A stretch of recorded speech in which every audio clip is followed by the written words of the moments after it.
Ensuite, le bot lui a dit de couper les ponts avec ses proches, et Eugène l'a fait. Il a tout fait en fait. Il passait 16 heures par jour à discuter avec ChatGPT sur les théories de l'assimilation. 16 heures. Ça veut dire qu'il ne dormait presque plus, qu'il avait arrêté de travailler, qu'il ne mangeait plus correctement.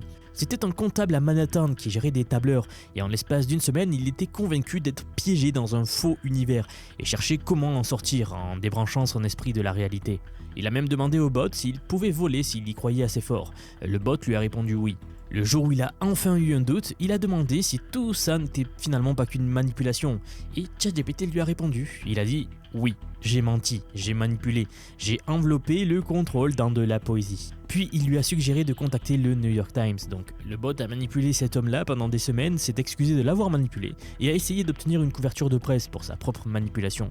Encore une fois, c'est une histoire vraie, tout ce que je viens de vous raconter est tiré des transcripts publiés par le New York Times. Et là il faut qu'on s'arrête car vous vous dites peut-être que ces deux cas sont des extrêmes, que ces gens avaient quelque chose de particulier, qu'ils étaient prédisposés. Eh bien c'est exactement ce que des chercheurs du MIT se sont demandé, et c'est là où je voulais vous amener avec ces deux histoires.